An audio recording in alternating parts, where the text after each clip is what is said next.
Good morning, and thank you very much for joining us.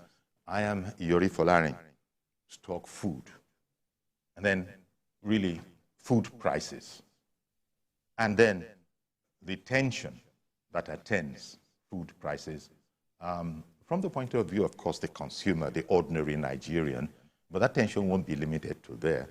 There's a whole supply chain. I imagine the tension goes way back to the farm. Even the producers, the farmers, there must be tension all over because food prices have simply gone through the roof. And we want to talk about this this morning with our guest, a playwright, an author. And I put those things forward because oftentimes authors, playwrights, they look at society for the material, but he also is a human rights activist and indeed a politician, as well as former Senator Shehu, Sani. We're meeting him at his home in Kaduna this morning. Thank you for making time for us, Senator Sani. Thank you for having me. Yeah. Now, as I put it, because I think every Nigerian knows the meaning of tension and food prices, simply because your naira is not going as far as it used to go, and income has not improved generally. So would you agree that it is real? Because government, government spokespeople try to ameliorate the effect of this tension, because a man under tension can be angry, and an angry population has never been beneficial to anybody. So what would be your assessment? How bad is the tension of the food crisis, the food price crisis? Well, it is to the knowledge of everyone in the country today that there is so much suffering and hardship. And one of the aspects of this suffering and hardship is the hunger in the land. As a result of inflation, that is the rising cost of goods and services, food and foodstuffs have become unaffordable to the ordinary man. Where it is available. Now, this is as a result of a number of factors. I don't think availability is a problem. The problem is the price, because there is nowhere in the country today you will not see food, only that you can't afford it because of the price. And the problem stems from a number of factors. One is immediate and one is acute. The immediate one has to do with the consequences of the economic reforms. The value of the naira has gone down, and petroleum subsidy has been withdrawn. And this has a residual effect on the prices of goods in the market. And if you are going to look at it from all aspects, you can divide this into three as far as the supply chain of food is concerned. One is the farming, and second is the transportation of the farming products, and then the marketing. And in all aspects, you see that inflation has touched every facet of the agricultural profession. We are a developing country, and majority of our people are involved in agriculture.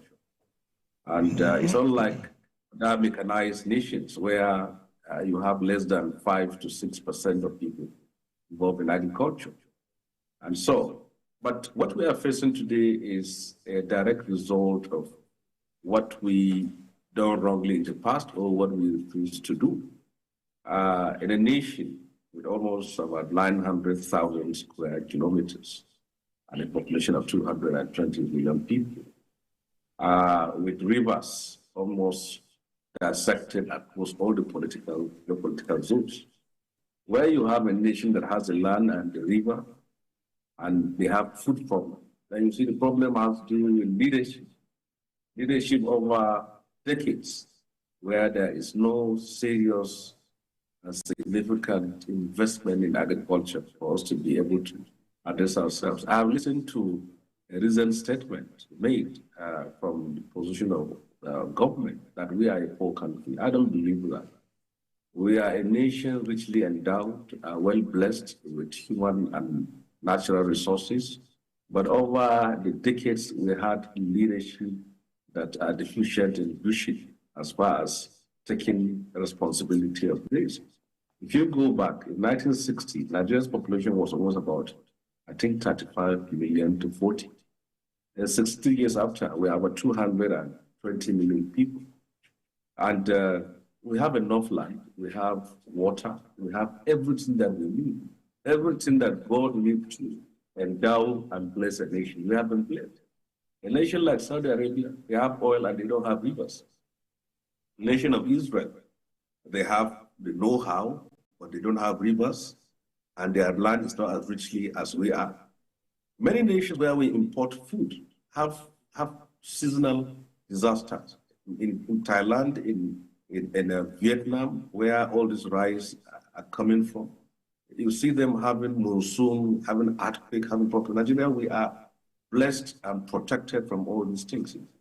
So we are having a food problem now, and the danger of food problem is that it has the capacity and the tendency of igniting a revolt.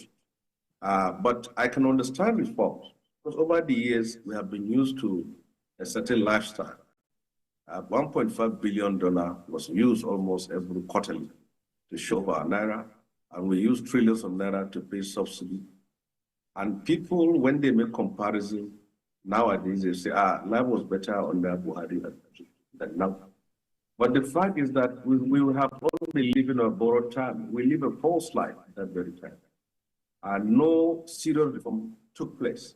That will, like this, as if you borrow to eat, you borrow to eat, you borrow from Musa, borrow from Ngozi, borrow from Abubakar, borrow from James to eat. There will be a time to which there will be no money for you to borrow, and there's nobody ready to lend you money.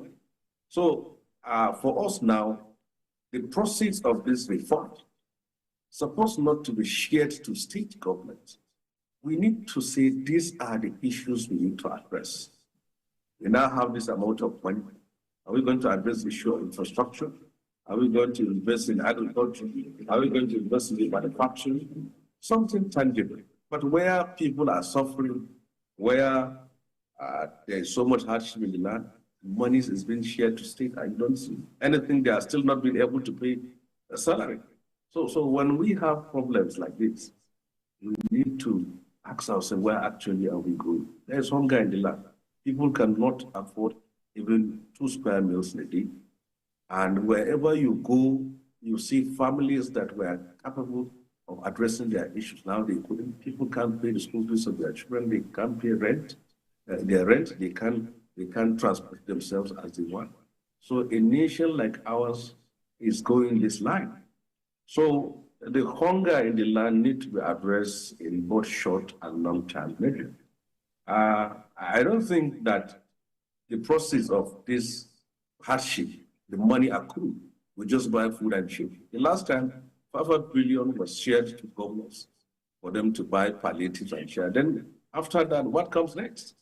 What effort have we made in agriculture to make sure that the next rainy season will be the beginning and the end of hunger in Nigeria? I think these are fundamental issues that we need to address in order to address the problems of hunger.